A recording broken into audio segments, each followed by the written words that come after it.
안녕하세요. 보리교회 권양 목사입니다. 오늘 성령사역의 실제 70강 시간이 찾아왔습니다.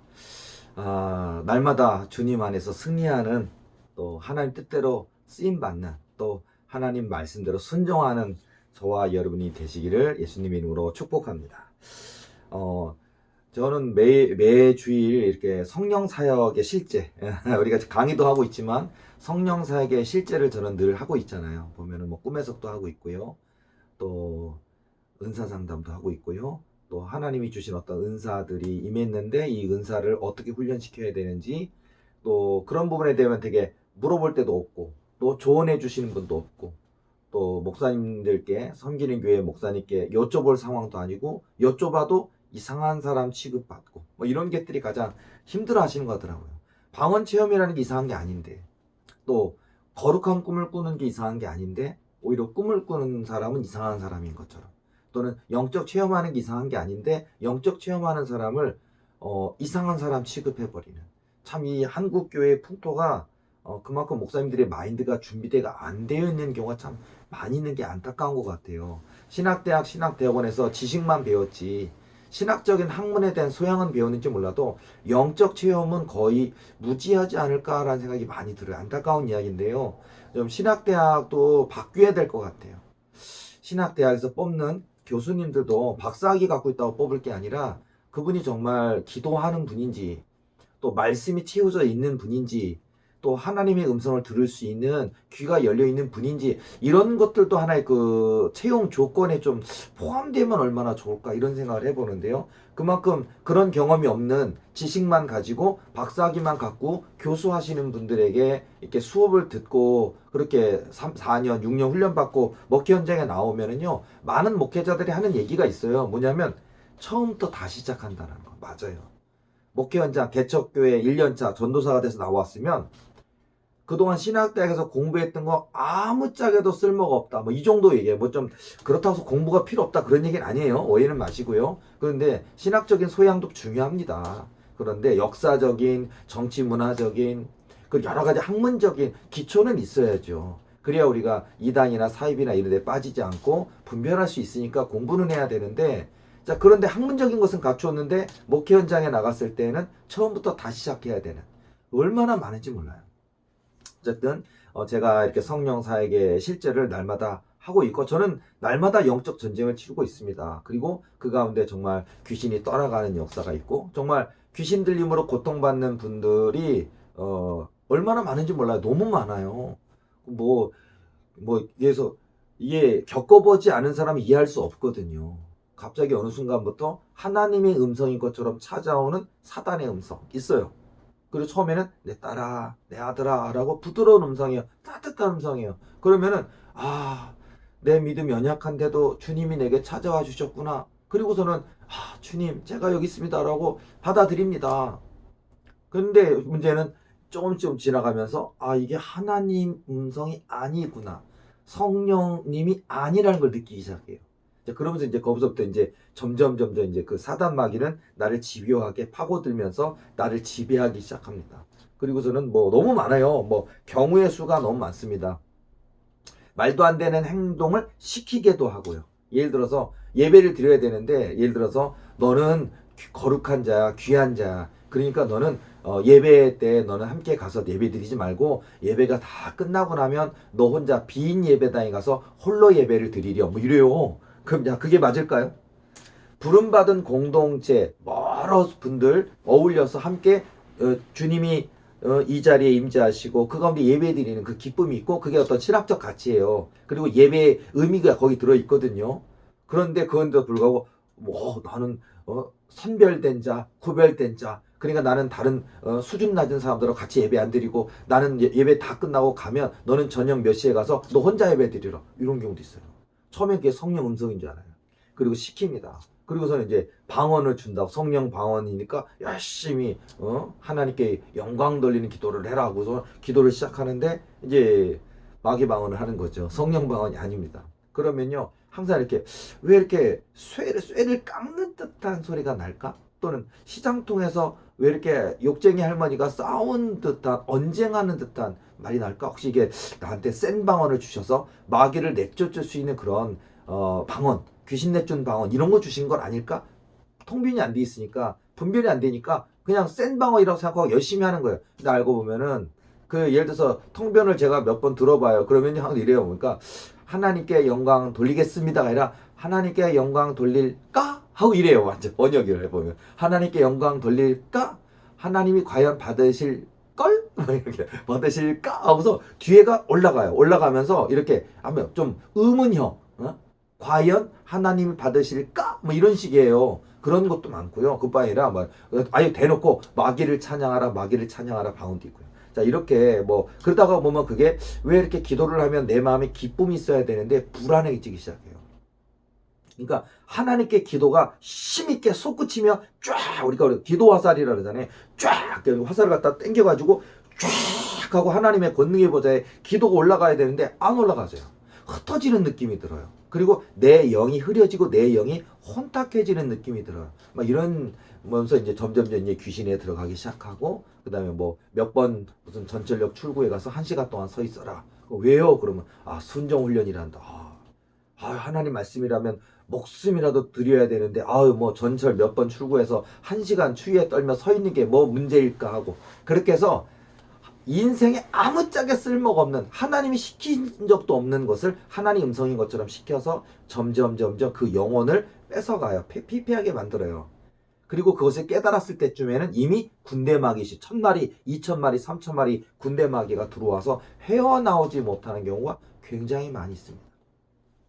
자, 그런 거라든지, 그리고 이제 사단이 이미 침범에 들어왔을 때 뭐 마귀 방언을 한다든지 아니면 잠을 안 재운다 그러는데, 그 한마디로 불면증이 시달려요. 거의 다예요. 그러니까 잠을 못 자요. 그리고 잠잘 때 바스락거리는 소리, 이불을 잡아당기는 소리, 뭐 종소리, 차인밴 소리, 아니면 야호하는 소리, 이상한 무슨 뭐 신음소리, 별의별 괴성 소리, 막 짐승의 울부짖는 소리가 귀에 다 들려요. 잠을 못 자죠. 여러분, 층간소음으로 누가 한밤중에 새벽 2시에 누가 못 박는다고 생각해봐요. 그래, 못 하나 정도는 박을 수 있다고 치자. 못을 100개, 200개 박는다고 생각해봐요. 뭐 벽 뚫는다고 생각해봐요. 근데 그게 실제로는 그 정도 층간소음 하시지는 않잖아요. 근데 이 사단 마귀가 내 귀에만 들려지니까, 누가 그렇게 하는 게 아니고요. 층간소음이 있는 게 아니라 내 귀에만 들려지는, 나만 괴로워. 그러니까 나 말고 엄마 방, 아빠 방, 다른 가족들의 방에는 안 들려요. 내 귀에만 들리는 그 고통이, 잠을 못 자요. 여러분, 하룻밤만 잠 설치고 긴 밤을 하얗게 지새봐요. 어떻게 됩니까? 기운이 하나도 없어요. 의욕이 하나도 없어요. 밥맛이 하나도 없어요. 근데 이제 그게 기운을 빼기 시작해서 내 영을, 육을 지치게 하면 내 영이 흔들려요. 그렇게 틈을 타서 완전히 장악하려고 하는 게 굉장히 많아요. 자, 그러다 보니까 뭐 제가 100가지 얘기하려면 1000가지 얘기하려면 상황들이 이렇게 고통받은 사람, 이렇게 힘든 사람, 이렇게 무너진 사람들을 많이 보거든요. 그리고 이제 그런 분들이 저희의 기도받을 때에도요, 예를 들자면 기도받는 과정에도요, 사단 마귀의 전술 전략이 엄청나게 뛰어납니다. 전술 전략이 장난이 아니에요, 얘네들이요. 진짜 컴퓨터, 고성능 컴퓨터 100개 합쳐놓은 것보다 똑똑해요. 그리고 제가 사단 마귀와 축사하다 보면 너 도대체 IQ가 뭐냐? 그러면 나 IQ가 6000이 넘는데, 7000이 넘는데, 뭐 이런 얘기를 해요. 그러니까 얼마나 전술 전략에 뛰어나겠냐는 거예요. 그러니까 뭐냐면, 굉장히, 예를 들어서 저한테 있잖아요. 기도받으러 오는 경우도 보면, 예를 들어 보면 어느 날 많이 좋아진 것 같아. 많이 좋아진 것 같아. 그래서 그 먼 지역에서 이렇게 좀 정기적으로 왔는데 좀 괜찮아진 것 같으니까. 근데 제가 볼 때는 아직 안 나섰거든요. 그리고 이 뿌리를 뽑지 않으면 귀신이 다시 들어와요. 원리가 그래요. 그래서 뿌리가 뽑혀져야 돼. 그때까지는 기도를 받아야 되거든요. 근데 예를 들어서 머릿속 생각이 들어와요. 이제 내 힘으로 될 것 같아. 나도 좀 믿음이 생긴 것 같아. 목사님이 도와주셨지만 나 이제 된 것 같아. 이런 생각. 그리고 며칠 지나잖아요. 그러면 뭐 이상한 게 들리지도 않고, 그러면서 낯선 것 같아. 사단 마귀가요, 기도 못 받게, 왜냐면 기도를 조금만 더 받으면 자기들이 뿌리까지 뽑혀져 나와서 지옥으로 소멸되니까, 그래서 이 몸에 다시는 들어올 수 없는 상태가 되니까 얘네들이, 사단 마귀가 전설 전략을 한다고요. 기도 못 받게 하기 위해서 오히려 좋아지는 것처럼 덜 괴롭히는 것처럼 그렇게 하면서 나 혼자의 믿음으로도 기도로 될 수 있을 것 같은데 이런 착각을 줍니다. 자, 그러면 어떻게 되는지 알아요?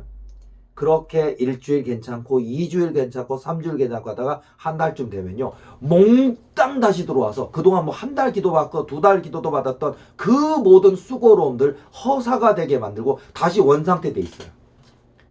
물이 뽑을 때까지 기도 받으세요. 저를 포함한 어떤 대한민국에 하나님이 귀히 쓰시는 귀신 축사 사역하시는 분이 있다면, 그리고 여러분의 기도해 주시는 분이 있다면 뿌리 뽑을 때까지 끝까지 기도 받으시라는 얘기를 해드릴게요. 뭐 예를 들어서 이런 경우도 있고요. 그 다음에 이 패턴은 꼭 있더라고요. 어떤 패턴이 있냐면 뭐 치료가 1단계부터 10단계가 완료라고 칠게요. 완치. 더 이상 귀신이 한 마리도 없는 상태.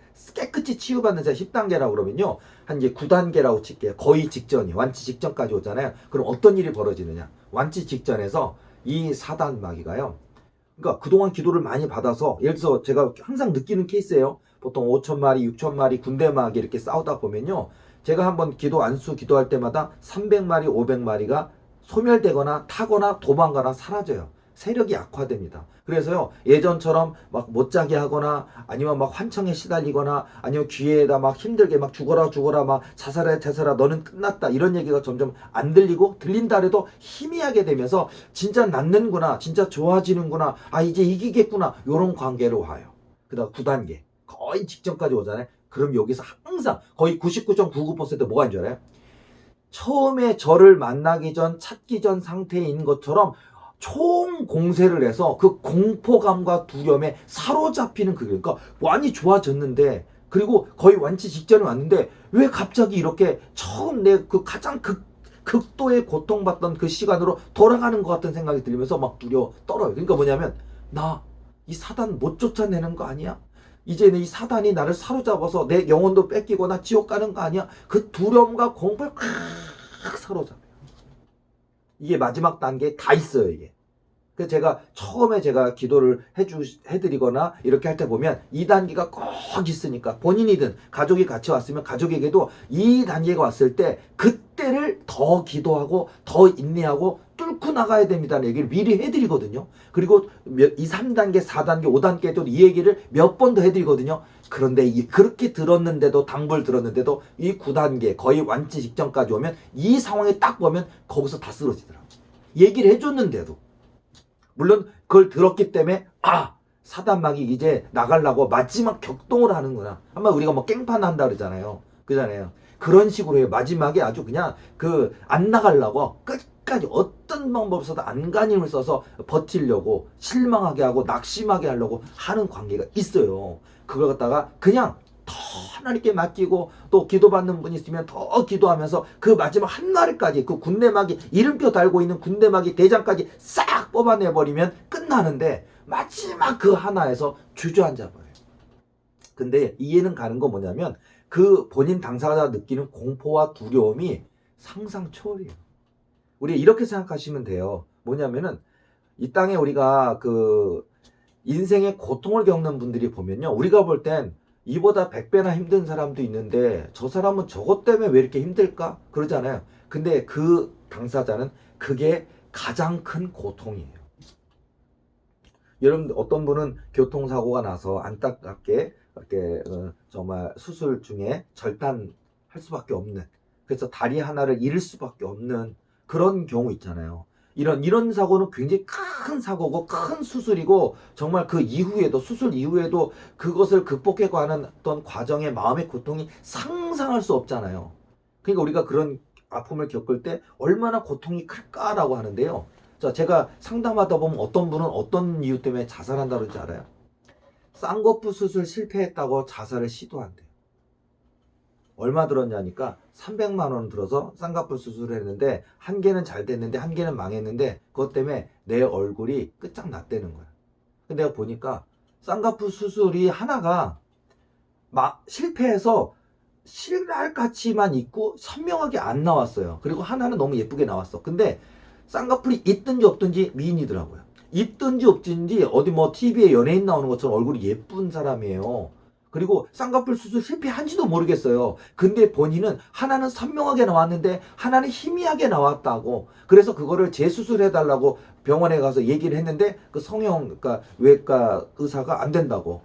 안 된다고 수술해. 그랬더니 그 때문에 돈 아깝고 절망이 돼서 쌍꺼풀 수술 하나가 실패했다고 자살하겠다고 한대요.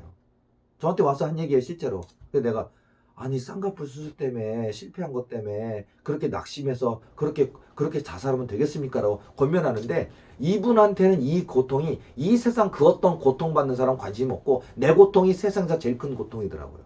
근데 이 원리가 이 사단마귀가 나를 고통을 주는 거 보면 우리가 볼 때는 뭐 예를 들어서 군대마귀 1000마리로 고통받는 분 있고 군대마귀 10,000마리에 고통받는 사람도 있어요. 그리고 이 10,000마리에 고통받는 사람의 고통은 이룰 만 없이 커요. 근데 저마다 겪는 그 고통의 강도는요. 1000마리에게 고통받는 사람이든 500마리 귀신한테 고통받는 사람이든 내가 지금 겪는 난 죽을 것 같거든요. 그리고 이대로 내가 사단에게 내 영이 사로잡혀서 나는 이제 끝장난 것 같거든요. 이제 나는 영원히 헤어나올 수 없고 이대로 나는 그러니까 막 그냥 죽어야 된다. 죽을 수밖에 없다는 생각 공포를 마귀가 주거든요. 거기로 막 극심 공포라니까 안 들려요. 더 기도해야 된다. 뭐 더 붙들어야 된다. 아니다. 사단이 이기는 게 아니다. 하나님이 함께 하신다. 그런 걸 얘기를 해줘도 죽을 것만 같아요. 저를 목사님이 아무리 기도해 주셔도 저는 안 될 것 같아요. 이 절망에 확 사로잡히더라고요. 사단의 전술이 이렇게 뛰어나요. 그러니까 저마다에 있어서 내가 겪는 그 고통이 가장 크다라고 생각하는 그건 것처럼 사단마귀에게 눌려있는 사람들이 바로 이 마지막 과정이 꼭 거쳐요. 그러니까 혹시 저에게 찾아오시는 분이든 이런 분들이 과정이 있다는 걸 알고 사단마귀가 여러 가지 교묘하게 전술 전략을 보이겠구나. 더 격동하게 하는 경우도 있고요. 아니면 잠시 잠깐 안 아픈 것처럼 심하게 안 하는 것처럼 좋아지는 것처럼 숨는 작전을 하는 경우도 있어요. 그래서 이제 기도 안 받아도 돼 하고 숨었다가 다시 원래대의 세력을 키워버리는 이런 경우도 많습니다. 그러니까 여러분들이 이 사단 마귀의 전술 전략이 엄청 뛰어나다라는 거. 그리고 우리는 이보다 더 분별을 해야 되겠고 더 믿음이 있어야 되겠고 더 인내해야 되겠고 더 강하게 우리 싸워야 되지 않겠어요? 자, 이런 것도 있다라는 거. 그래서 다음 주에 제가 이제 성령사에게 실제 강의할 때는 요 어떤 귀신 축사를 하고자 하는 분에게 있어서도 또 어떤 것들이 또 디테일하게 되게 많아요. 사실 제가 매번 할 때마다 조금만 말했는데도 1시간 정도 지나가서 제가 더 말 못하고 이제 정리할 때가 많았는데 다음엔 또 그 얘기하고 또 이런 어떤 사단으로 인해서 고통받고 실제로 어떤 케이스가 있었고 그리고 어떤 분이고 물론 이름은 얘기 안 합니다. 나이도 얘기 안 합니다. 누군지도 얘기 안 합니다. 그냥 상황만 얘기할게요. 그래서 그런 것을 어떻게 힘들었고 어떻게 극복하고 어떻게 이겨갔는지 그런 케이스라든지 그런 걸 중심으로 또 좀 한번 다루면서 여러분들이 좀 더 왜냐면 이거를 겪는 분이 있잖아요. 당사자, 내가 당사자 또는 내 아들이 내 딸이 엄마 나 뭐가 틀려 엄마 나 힘들어 하고 있는데 그 엄마 아빠가 너가 지금 입시 스트레스 때문에 그래 아니면 너가 지금 이제 취업하려고 하니까 그 스트레스 때문에 그래 라든지 뭐 그렇게 치부해 버리다가 큰일 납니다. 빨리 알아차려야 돼요. 왜냐면 SOS가 있다니까요. 원래 사람에게는 마치요 우리가 이렇게 보면 이렇게 계속 속이 안 좋은데 하면서 벌써 당신 위가 안 좋아 뭐 좀 조심해서 먹어야 돼. 야식 너무 많이 먹으면 안 돼. 이렇게 하면서 너 지금 몸의 상태가 안 좋아졌어라고 몸이 신호를 보여요. 그리고 우리가 어떤 그 큰 질병이 되기 전에 우리가 감기나 몸살이 당신 몸 상태가 스트레스가 많어. 영양도 부족해. 잠도 부족해. 그리고 많이 몸이 여러 가지 면역력이 떨어져 있어. 라는 것들을 감기나 몸살을 통해 우리에게 신호를 주는 거랑 똑같아요. 그때 우리가 좀 챙겨 먹고 쭉 자고 스트레스를 좀 덜 받고 여러 가지를 통해서 우리가 극복하면 빨리 낫을 수 있고 더 큰 병으로 안 진행되는 것처럼요. 이렇게 사단 마귀가 우리가 들어오려고 할 때 보면 내 남편이나 아내나 내 아들이나 내 딸이나 여러분의 목사님이라면 여러분의 성도 가운데 이런 신호가 있다고요. 목사님 저 요새 신앙이 이상한 것 같아요. 기도하는데 기도가 잘 안 되고 기도하는데 뭔 소리가 들려요. 바로 알아차려서 그때 싸워줘야 돼요. 여러분의 아들, 딸이 그래도 싸워줘야 돼요. 안 그러면요. 순간 넘어갑니다. 예전에 한번 어떤 케이스 봅니까? 엄마, 나 소리가 귀에서 뭐가 들리네? 그러니까, 야, 너가 스트레스가 많아서 그래. 그리고 스트레스 없는 사람이 어딨냐? 그러면서 너도 그 정도도 못 해내냐? 하고 했는데 이제 어떻게 됐느냐? 군대를 갔는데 군대 가서 귀신이 들어가 버린 거예요. 그래가지고 귀신이 역사에서 결국 그것 때문에 군대에서 더 생활을 할 수 없고 왜냐면 뭐 완전히 이걸 놔버리거든요. 그러면 그 다음에 이제 그 귀신이 걷잡을 수 없이 큰 귀신이 들어가서 그렇게 10여 년 동안 인생이 사라져 버리는 거예요. 이런 케이스도 많이 있습니다. 그러니까 제가 안타깝게 이런 케이스 뭐 저런 케이스 많이 있는데 이런 신호가 있을 때 그때 싸워주면 그래도 빨리 이길 수 있고 빨리 내쫓을 수 있고 하는데 만약 그걸 알아차리지 못하고 그리고 정작 이렇게 군대 마귀가 들어와 봤을 때는 보면 그걸 내쫓을 만한 목사님도 없고 그런 마인드를 갖고 있는 교회나 목사님이 찾을 수도 없고 그러다 보니까 거기에서 그냥 시간을 허비하고 인생을 허비하고 병원에도 가보고 조현병 진단도 받고 정신과 병 진단도 받고 약도 먹고 있고 뭐 공황장 진단도 받고 하지만 결국은 근본적으로 계속해서 이 공황장애나 아니면 귀신 들림하고 정신병하고 분별하는 건 생각보다 간단할 수 있어요. 어쩌면. 왜냐하면 정신적으로 인해서 오는 그래서 헛소리 하는 것과 귀신이 들어와서 헛소리 하는 게 패턴이 벌써 귀신 들리면요. 그 말 속에 예수님 나와요. 그러니까 뭐냐면 예수님에 대해서 좋게 얘기하는 게 아니라 예수님에 대한 부정적 얘기를 막 해요. 하나님에 대한 성령 해방에 대한 얘기를 막 하고 내용 자체가 천국이나 지옥이에요. 천국은 없다 그러고 지옥이 좋다 그러고 지옥으로 가야 된다 그러고 너는 끝났다라는 얘기를 해요. 자살하라고 얘기를 많이 하고 자살이라는 얘기, 마귀라는 얘기, 사탄이라는 얘기 막 해요. 아예. 그러니까 똑같이 이게 귀신 들림인가? 이게 정신병인가? 조현병인가? 근데 딱 보면요. 그 안에 패턴이요. 벌써 이렇게 그쪽으로 막 해서 벌써 사단 마귀, 그러니까 사탄 마귀, 바알세불, 귀신, 너 죽어야 된다, 자살해야 된다, 지옥 간다, 막 하는 얘기, 예수님 없어, 교회 가도 필요 없어, 예배 드리지 마, 찬송 드리지 마, 이런 패턴으로 간다니까요. 물론 더 많은 어떤 그 분별할 수 있는 상황들이 있지만 이런 언어들을 너무 많이 쓴다. 그거는 귀신 들림이에요. 근데 조현병이나 아니면 일반 정신병적인 경우 중에 귀신 들림 아닌 경우에는요. 그런 패턴을 보여. 단어가 틀려요.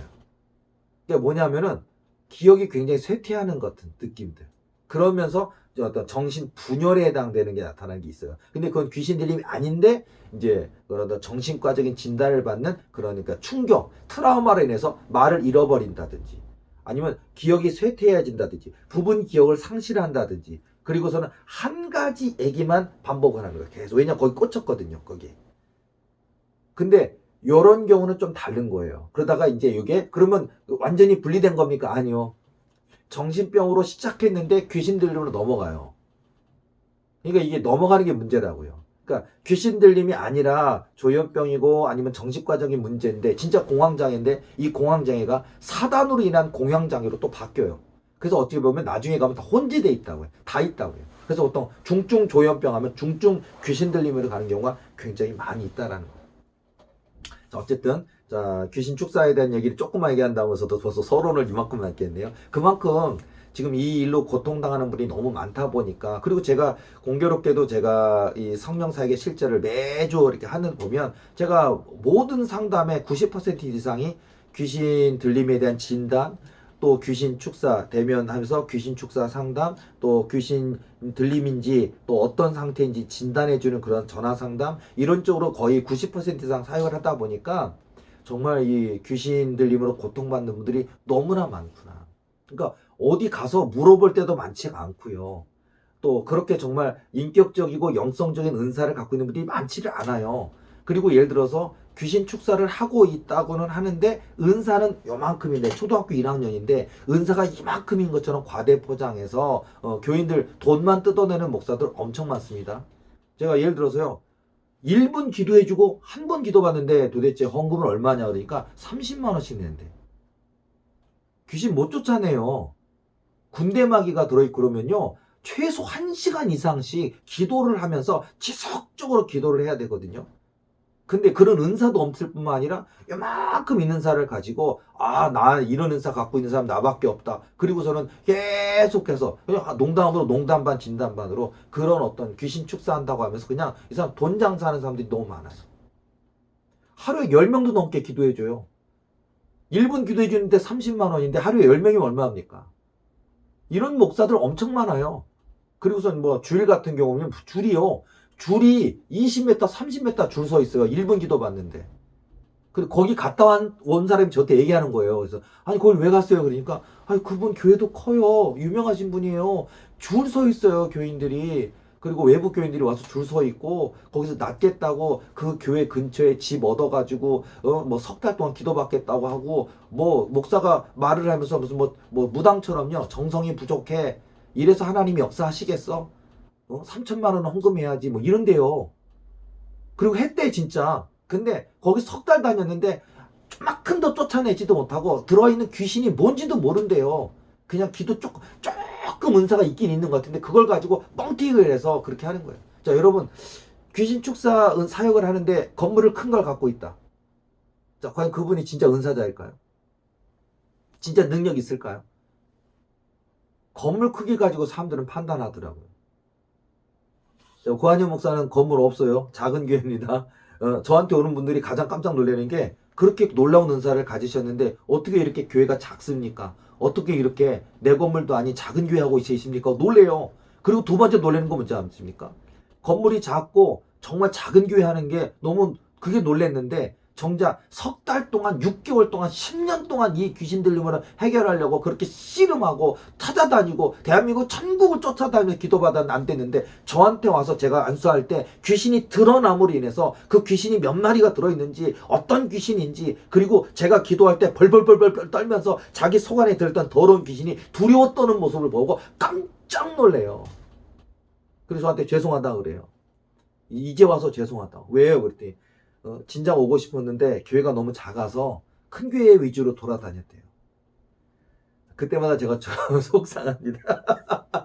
네, 여러분 하나님의 때에 이르기까지 이런 은사와 이런 능력 하나님 주시기까지 21년입니다. 21년 동안 오직 한 분 하나님만 높이고자 했고 정말 저도 돈을 받고서 치료했으면 저한테는요 신윤사도 있어요.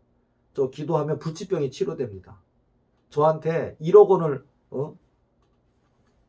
가지고 와갖고 수표로 써가지고 주고요. 주시면서 기도만 해주면 이 1억 원 드리고 완치가 되면 후불로 감사로 2억 원도 드리겠습니다. 제가 여태까지 100번도 넘게 이랬어요. 이 사람들이. 저도 제가 그때 보증금 1,000만 원에 월세 40만 원 월세였는데 그 1억 원 제가 사람인데 안 받고 싶었겠습니까? 근데 성령께서 그 돈 받지 말아라. 그 사람은 돈으로 해결하려고 하는 사람이다. 그리고 그 사람은 네가 기도해 줘도 그 사람은 살 수가 없다. 그러니까 기도해 주지 마라.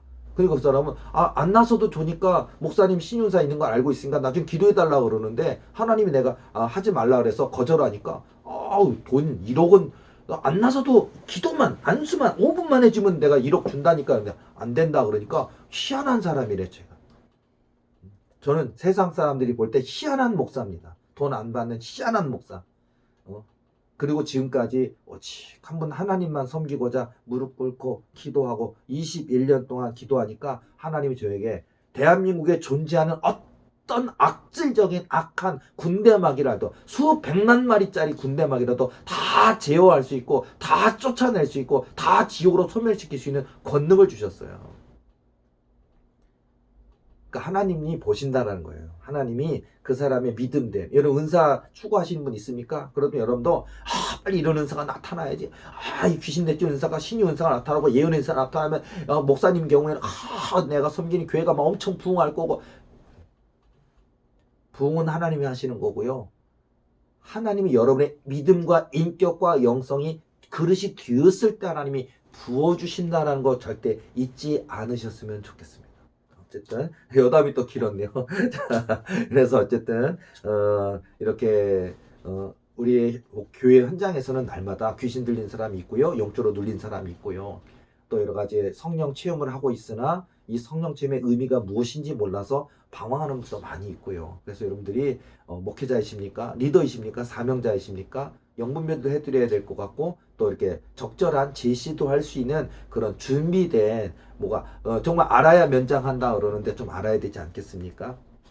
좋겠고요. 자, 오늘은 제가 이제 서론을 이렇게 했는데 이제 본론이자 결론으로 바로 들어갈게요. 자, 여러분 우리가 저같이 이렇게 어떤 성령 사역을 하고 있고 또는 또 축사 사역을, 귀신 내쫓는 사역을, 또 군대마귀 내쫓는 사역을 중점적으로 하고 있는 저 같은 목회자뿐만 아니라 이 땅의 많은 목회자들, 또 목사님들, 또는 리더들, 또 은사를 사모하시고 있는 분들, 또는 꼭 은사가 아니어도요, 여러분들이 하나님께서 여러분 어떤 기업을 세우셔서 또 여러분들에게 큰 뿔을 높여주셔서 큰 하나님의 역사를 만드시고자 하실 때 보면 그릇이라는 게 굉장히 중요해요. 믿음과 인격과 영성이라는 게 굉장히 중요하다는 거거든요. 그래서 여러분 쓰임받고 싶으십니까? 은사적인 부분이든 또 하나님의 손에 붙드는 바 돼서 여러분 쓰임받고 싶으십니까? 오늘 비결을 알려드릴게요. 어느 날 제가 세종대왕 꿈을 꿨는데, 세종대왕이요, 우리나라에서 한글을 창제하신 정말 세종대왕, 가장 대왕이라고 부르잖아요. 세종대왕. 자, 세종대왕을 꿈었는데요, 감사하게도 부족하지만 제가 꿈속에서 제가 신분이 세종대왕이었습니다. 자, 이런 꿈 있어요. 이렇게 생긴 사람이 세종대왕이라 그래서 좀 죄송합니다. 근데 꿈속에서는, 여러분 꿈속에서만큼은 우리가 주인공이잖아요. 자, 봐주세요. 저도. 자, 여러분들도 꿈속에서만은 여러분도 왕도 해볼 수도 있고, 여러분들도 이제 꿈속에 성서 속의 주인공처럼, 다윗 왕처럼 또 할 수 있지 않습니까? 사드락, 메삭, 아벳느고처럼요. 자, 꿈속에서 나는 세종대왕 신분이었고요. 여기서 중요한 포인트가 있었어요. 뭐냐면 힘이 없는 약한 세종대왕이 아니고 정치, 군권 모두 강력하게 가지고 있고 나라를 다스리는 왕다운 왕, 힘있는 왕으로서의 세종대왕으로서의 꿈이 시작되더라고요. 이게 굉장히 중요하잖아요. 여러분 우리가 조선시대 보면 왕들의 역사 보면 그 신하들에 의해서 옹립된 왕들은 신하들의 그 눈치를 보면서 조마조마하면서 측근들에게 다 자리 내어주고 왕이라는 지위 말고는 측근들이 다 정치를 좌지우지해버리는, 그래서 평생 좌불안석하며 그 권세가인 자기를 왕으로 옹립해준 그 신하들을 눈치 보며 사는 왕들이 많잖아요. 자, 그게 근데 자, 저는 왕다운 왕이었습니다. 뭐냐면 신하들 눈치 안 봐도 되는 사람. 그러니까 뭐냐면 군권도 갖고 있고 정치력도 갖고 있고 덕이 있는 왕이에요. 백성들의 존망, 존귀를 다 받고 있는 사람. 모든 신하들이 충성하는 그런 왕이라는 그런 모습 속에 이 꿈이 시작이 되더라고요. 삼정성 육조판서, 권력 있는 신하들의 눈치를 보지 않고요, 나라의 관리를 임명하는 데에도, 그러니까 뭐 측근들이 그런 거 있잖아요. 영의정이나 좌의정, 우의정이 자기 사람들 세우기 위해서 왕에게 우리 사람 누구누구를 임명해야 됩니다 뭐 하면 왕이 그 사람 막 배려하잖아요. 근데 그렇게 아니에요. 왕이 그런 측근들이나 영의정, 좌의정, 우의정의 그런 어떤 눈치를 보면서 신하를 뽑는 게 아니라 왕이 정말 선택할 수 있는, 정말 백성들을 위한 좋은 관리를 신하를 뽑을 수 있는 그런 왕이었어요. 그러니까 백성들을 무척 아끼는 왕이고 신하들에게도 존경받는 왕이고 소신대로 정치를 펴는 절대 권력을 가지고 있는 왕으로서의 세종대왕이었어요. 그 의미가 있죠. 자, 그런데 뭐라 그럴까? 이런 왕에게 있어서 이런 거 있잖아요. 왕인데 백성들에게 존경받을 뿐만 아니라 절대 권력을 갖고 있는 왕이기 때문에, 그러니까 신하들이 마음에 안 들면 뭐 죽을 죄까지는 아닐지 모르지만 역적을 아닌데도 불구하고 정말 나태한 신하라든지 아니면 정말 그 하급 신하들을 괴롭히는, 자기가 좀 지위가 높다고 관직이 높다고 그 하급 신하들을 괴롭히는 사람이라든지 아니면 어떤 부정부패를 일삼는 사람이라든지 그러면 일벌백계 할 수도 있잖아요. 귀양 보내버릴 수도 있고 사약을 내서 죽일 수도 있잖아요. 절대 권력의 왕이니까. 자, 영의정 같은 제일 높은 벼슬의 신하를 할지라도 또 나라에 잘못한 일이 있거나 백성들을 괴롭게 한 잘못이 드러나면 언제든지 왕의 왕권을 가지고 권한으로 죽일 수도 있고 멀리 귀양을 보낼 수도 있는 권력이 있는 왕이더라고요. 궁궐 내에서도 나라의 정치를 돕는 벼슬 높은 관리들이 쭉 이렇게 있었는데 그 중에 이제 제일 높은 게 우리가 보통 영의정이잖아요. 자, 이들 중에 신하들의 으뜸이라고 할 수 있는 영의정도 있었는데, 제 꿈속에, 제가 절대 권력을 갖고 있는 저의 꿈속의 영의정은 좋은 영의정이 아니었어요. 자기 가문의 이익만을 쫓는 영의정이었어요.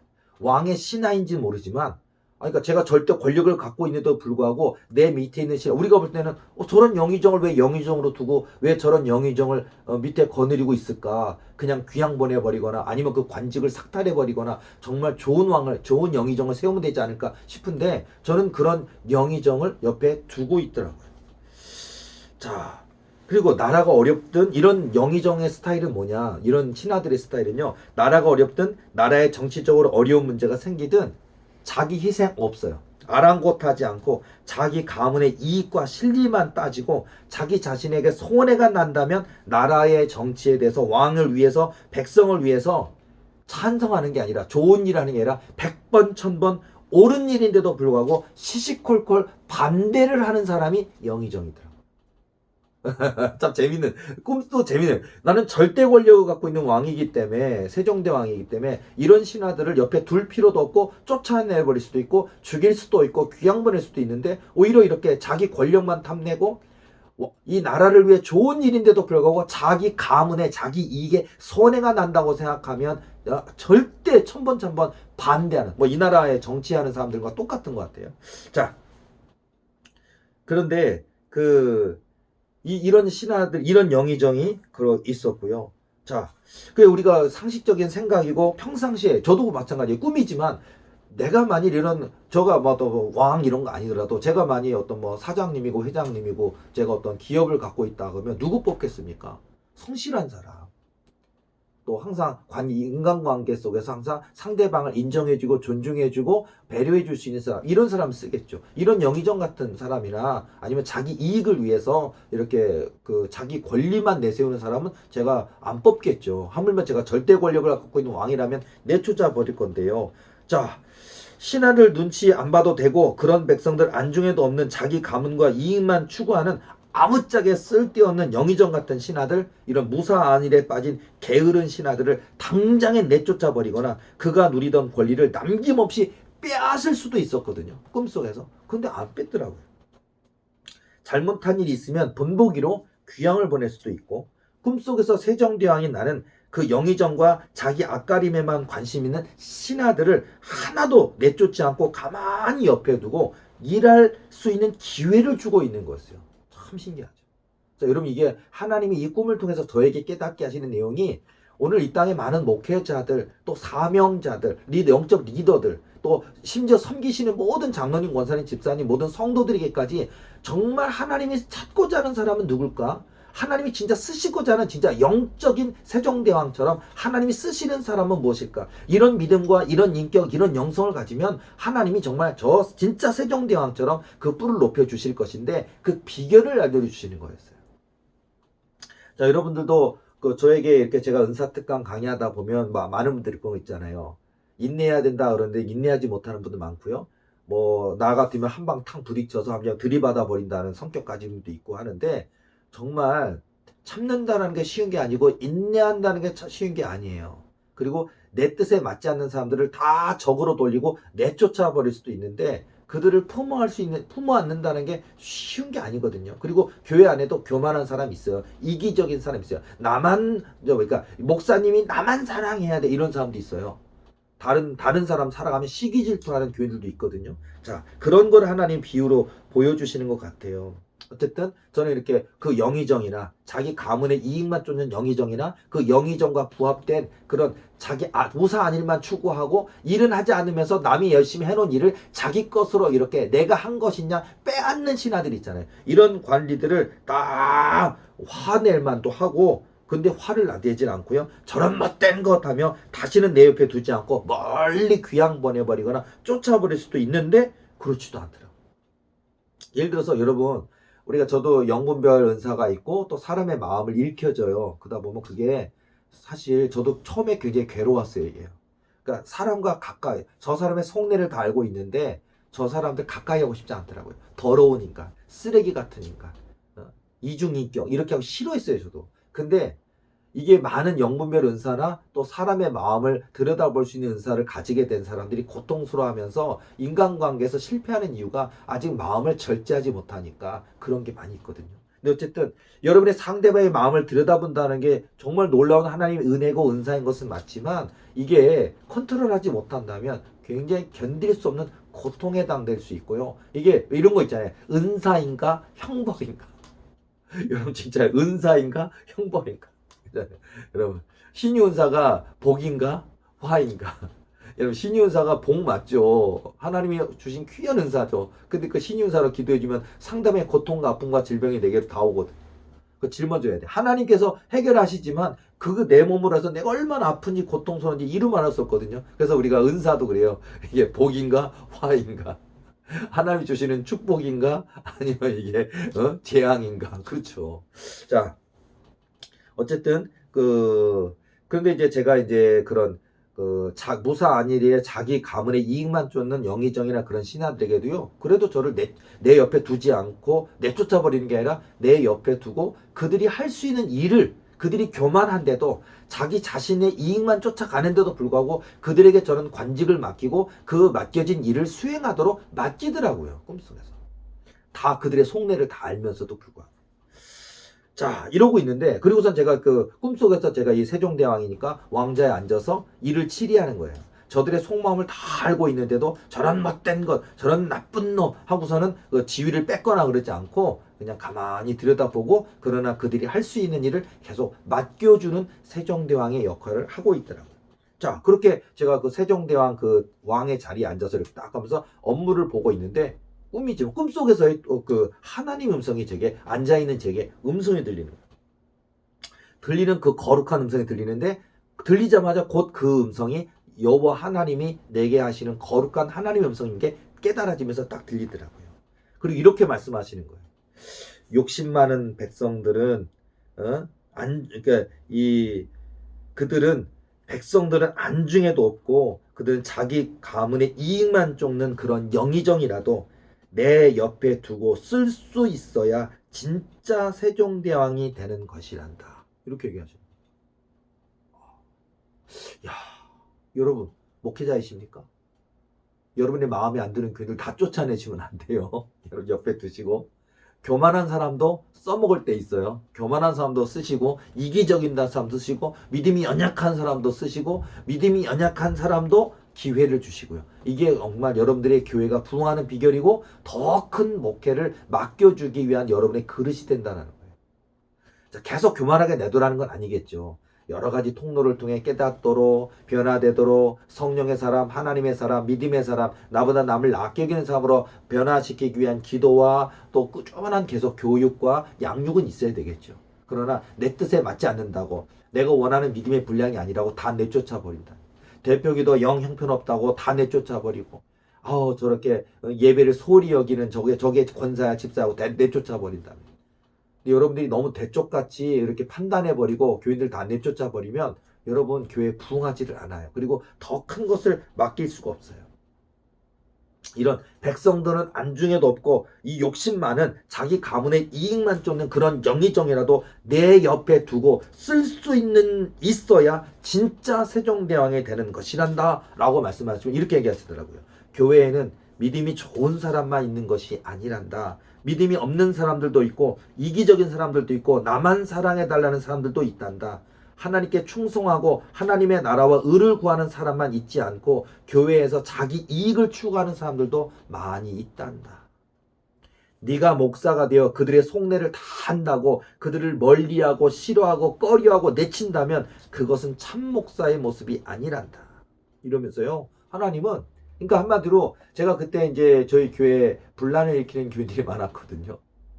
막 그 교인들 간에 이간질 시키고, 그리고 되게 그 열심히 일하는 교인들을 쟤는 뭐 이러면서 이거잖아요. 목사한테 잘 보이려고 막 하면서 있잖아요. 그런 아주 입이 참 좋지 않은 그런 이 교만한 이기적인 교인들이 많이 있었어요. 다른 교회 권사였는데 도리교회로 권사로 들어와 가지고 굉장히 섬기지는 않으면서 그냥 자기 높여주기를 바라는 사람 많았거든요.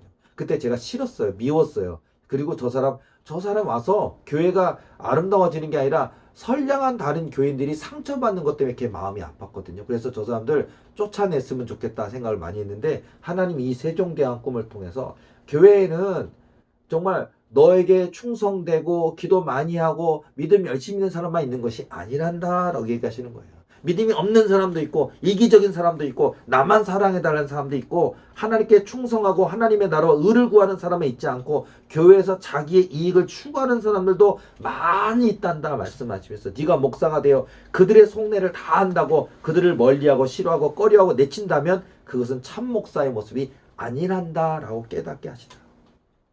그 음성을 듣는데 제 두 귀가 하나님의 목소리에 쩌렁쩌렁하게 울리면서 가슴속으로 막 깨달음의 파도가 막 물밀듯이 막 밀려오더라고요. 그리고 꿈에서 깨는데요. 막 좋은 책을, 정말 좋은 책을 1000권을 갖다가 막 읽고 난 후에 산더미 같은 깨달음이 막 몰려오는 것처럼 내 머릿속에 하나님이 부어주신 은혜와 그 깨달음과 지혜가 가득 채워지더라고요. 교회도 함께 예배를 드리며 하나님 믿는 신앙을 가지고 있지만 자기만 알아달라고 하는, 나만 잘났다고 하는 이기적인 신앙들 참 많이 있어요. 기도는 조금 하고 봉사도 눈치껏 조금 하는 동안 하고, 그리고 오히려 직분, 나 저 사람이랑 나이 같은데 나는 권사 직분 안 주나요? 이런 식의 높은 직분 받기만을 기다리는 사람들도 많이 있습니다. 대접받기만 좋아하는 교만한 사람도 많고, 자기에게 조금만 손해날 것 같으면 교회 정책에 이유 없이 반대하는 사람들도 많고요. 장로들 중에도 교회를 사유화해서 목사님을 자기 손에 집어넣고 좌로우로 조종하는 사람들도 각 개교에 얼마나 이런 내용들이 많이 있습니까? 개인적으로 저도 이런 은사를 받았기 때문에 더욱더 사람의 속내가 다 느껴지고 하니까 더 괴로웠고 더 힘들었어요. 고한영 목사도 저도요, 이런 교인들을 만날 때, 그리고 얼굴 대할 때 그런 분들이 싫기도 했고 밉기도 했고 옆에 있는 것을 꺼려하는 경우도 있었거든요. 근데 하나님은 저의 좁은 소견의 태도를 바꾸시려고 하시더라고요. 마음의 크기를 넓히시고자 이 세종대왕 꿈을 통해서 저를 깨닫게 하시는 겁니다. 꿈속의 비유처럼 자기 가문밖에 모르고 백성들은 안중에도 없고 자기 욕심만 추구하는 그런 영의정이라도 내 옆에 두고 쓸 수 있는 자가 진짜 세종대왕이 되는 것이란다 라는 깨달음을 저에게 해주시는 거예요. 저는요, 이 깨달음이 굉장히 중요한 것 같아요. 저희도 지금, 저희 교회도 지금 많이 계속 부흥하고 있거든요. 지금 저희 교회도 뭐 한 주에 막 2명씩, 뭐 4명씩 지금 굉장히 하나님 부흥의 문을 여신 것 같아요. 이렇게 부흥이 일어나고 있는데 앞으로 마찬가지예요. 부흥은 좋지만, 그리고 많은 교인들이 오지만 그 가운데는 아직 믿음이 연약한 분도 있을 거고요. 또 어떤 자기 개인의 어떤 속사정 때문에 왔지만 사실은 교만을 감추고 있는 분들도 있을 수 있고요.